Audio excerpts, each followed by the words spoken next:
Shalom, holy brothers and sisters. Welcome to my Parsha commentary series. This week we actually have a double Parsha, but I'm going to do the Parshiot separately. So make sure that after Nitzavim you watch Vayelech because they go together this week. So we are just before the Jewish high holiday of Rosh Hashanah, and something that comes up in these Parshiot which is interesting is the concept of vidui. And vidui means confession, and until recently I thought confession was only something that Catholic people did in church, and I didn't know that it was a Jewish custom also in the days of the temple, that we also did confession with the high priests, and we confessed our wrongdoings to them. Before the new year, just like with the secular new year, we make pledges and resolutions, and in Judaism it's referred to as tshuva. And tshuva is broken down to tashuv Hashem. So it means returning to God. So it means basically that we re-establish our connection with the Creator, and that we renew our covenant with God. These parshiot are also filled with blessings and curses, and I'll talk about that more in the next parsha on Vayelech. What I did want to share comes from a book called Growth Through Torah, and it's by Zelig Pliskin, and it's a wonderful commentary book on the parsha.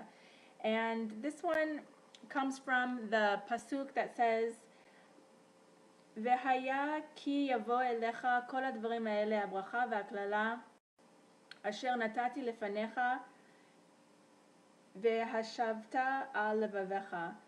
And it's translated as, and it will be when all these things come to you, the blessing and the curse which I have given before you, and you shall take it to your heart. So that's Devarim 30 verse 1.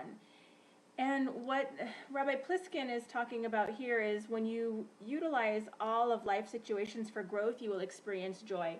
So just like we have blessings and curses, everybody has things that they're grateful for in their life and things that they wish they didn't have to face in their life. We all have different sets of problems, challenges, etc. But when we realize that it's all a blessing, then we can experience more joy.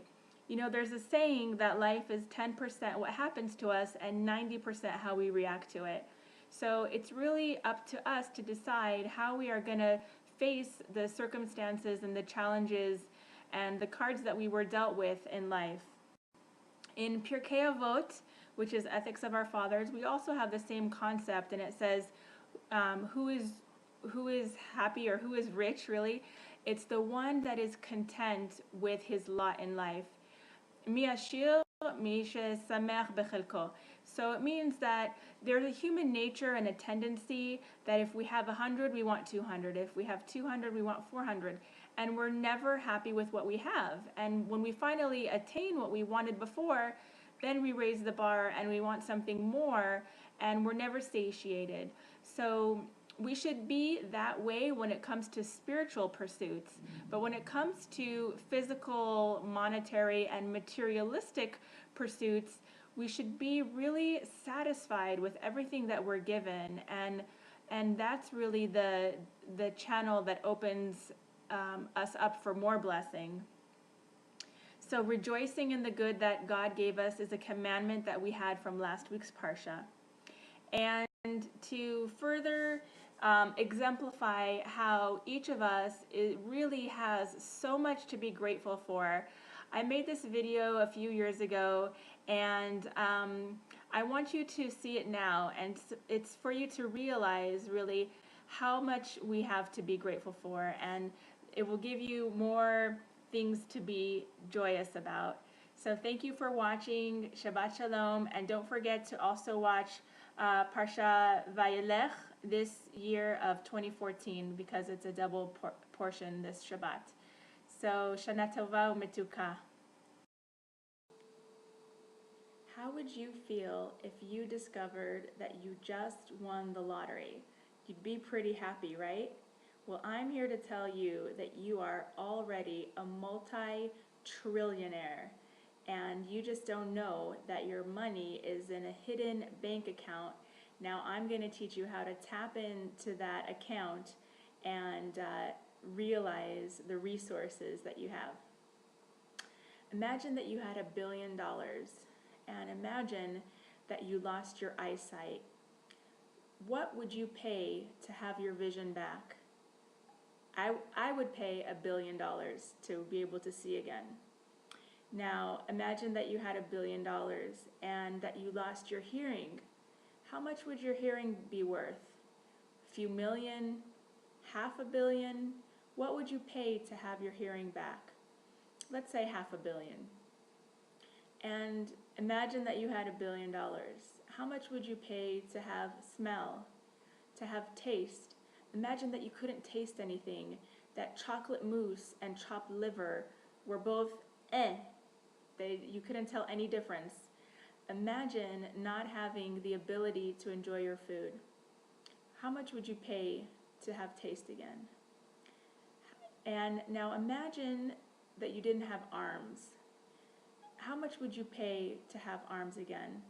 So if you go through all of your senses, all of your limbs, all of your organs, and you make your own accounting of how much you would pay to have those things, if they were, God forbid, taken away from you, then you will realize that you are a multi-billionaire, if not a multi-trillionaire.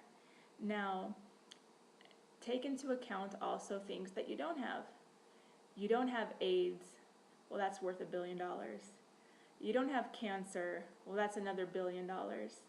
You don't have MS or Lou Gehrig's disease or paralysis or any other condition. Recently there have been several different videos on Facebook. One of a quadriplegic who is a motivational speaker, and he doesn't let what he doesn't have get in his way of having happiness. You see also a video of a mother without arms who got married and had a child and is putting a diaper on the child with her feet and taking care of the child with her feet.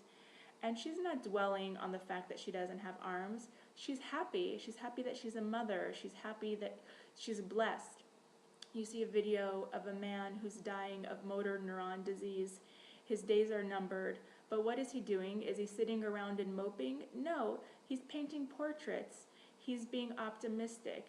So all of these people, instead of being sad about what condition they have, they're happy, they're motivated, they're inspired, they're optimistic. And how much more so should we be who are, thank God, healthy and complete and with all of our senses intact and without any major ailments or afflictions?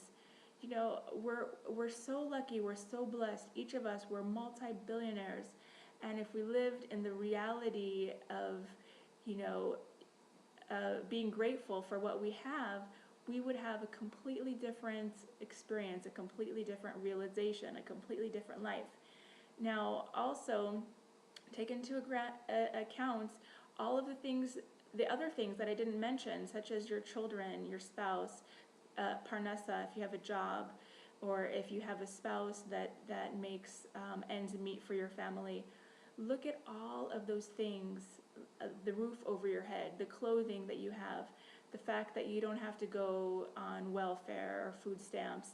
There's so many things to be grateful for. So if we live in what we have instead of focusing on what we don't have, we will realize how fortunate we are, and we'll have no choice but to be ecstatic.